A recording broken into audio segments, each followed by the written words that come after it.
We're going to talk about the all-rookie team as we want to focus on the hobby as we say goodbye to some of these great rookies and a great rookie class here in 2020. It really was a good one.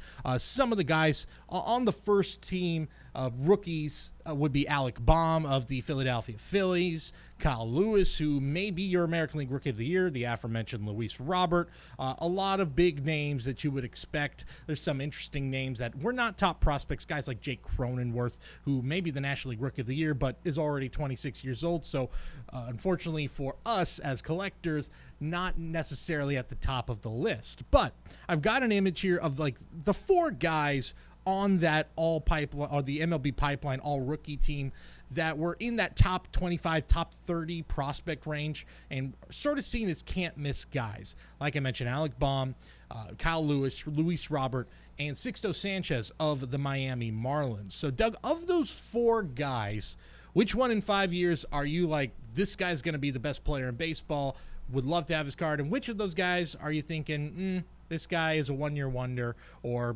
won't be exactly what we expect him to be, won't live up to the hype? You know, and I already mentioned Robert, but I'm going to go with Kyle Lewis here just because I've seen him play in person, and, I mean, the speed is incredible. And, back then when I seen him in San Jose, he didn't quite have the power he has now. I think he's really a shoo-in for a five-tool player, and I think that organization is on the right track, which is also something to keep in mind. Jared Kelenic's, about to come up. They've got Julio Rodriguez. They've got a really deep farm system that I can't see them failing. I could see them contending. And I think the one that's going to be a pretender is Sixto. He's a pitcher. He originally was on the Phillies, got traded to the Marlins.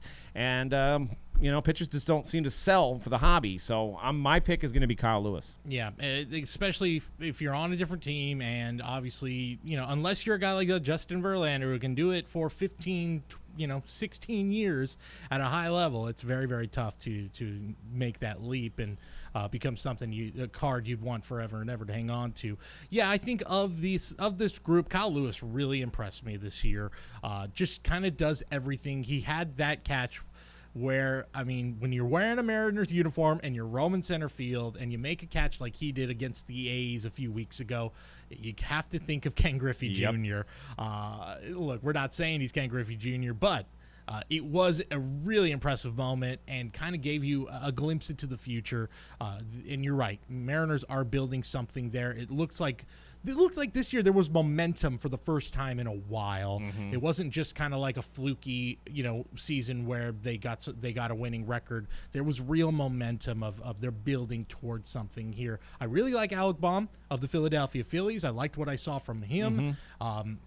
He's got the right name for home runs, too. Yes, he does. Absolutely does. And playing alongside Bryce Harper is going to be pretty good, I would think, for him. That team, though, I don't know what it is. They just cannot get the recipe quite right now. And I think there's going to, once again, be a lot of changes there in Philadelphia, but he is definitely part of the solution there.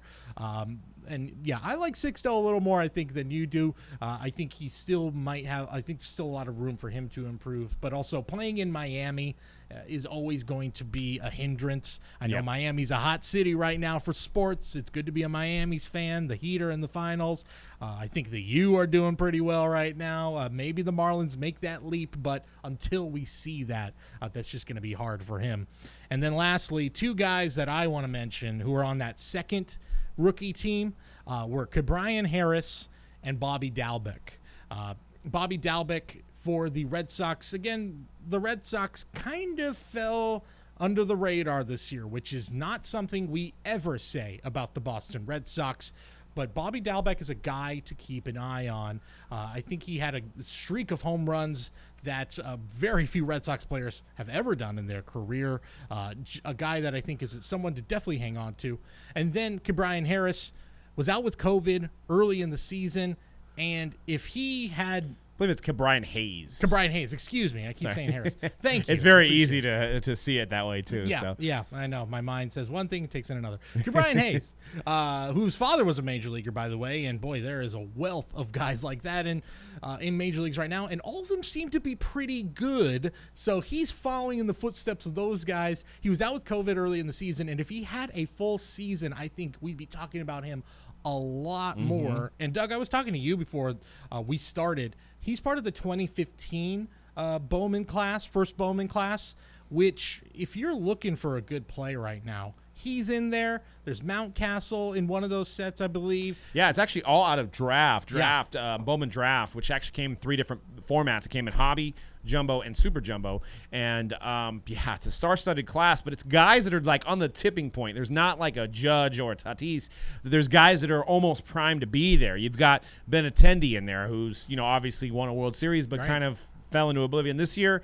You've got Swanson. He's pictured on the Diamondbacks because he was the first overall pick. He's in there. You've got the aforementioned Cabrian Harris. You have, like you said, Mountcastle. You have Buehler. You have, Austin Riley. It's a pretty star-studded class, and those boxes are still pretty affordable. I think they made the most that year out of any of the last 10 years, so that might be why. But I think once demand goes up, supply is going to go down, and no doubt one of these guys is going to be a top player. And I just actually looked at Cabrian Harris' stats, and 376 5 home runs for the season. Granted, it was a small sample size, but that's pretty dang good. Yeah, I think that's a really good play. And those names you listed, there's a lot of guys there that I think are future All-Stars, future Cy Young Award winners, who knows, maybe an MVP in that lot.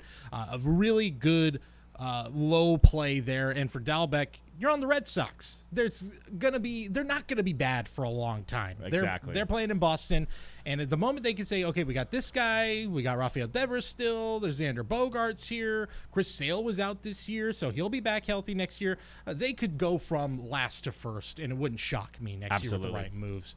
That might be a very good play. Well, Doug, I think that's gonna wrap it up because we got to get ready for the playoffs, man. There's too much baseball to watch. I cannot wait. Real quick, World Series pick. Who you got? You know what? I'm going to stick with the A's.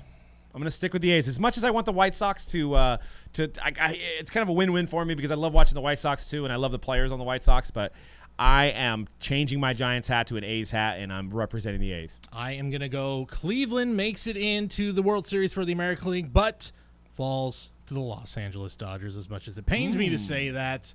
LA's just too good this year. Dodgers over Cleveland. I think it's going to be, like I said, you're going to have that relive that Kirk Gibson moment with Dennis Eckersley, but I think they're going to get the revenge.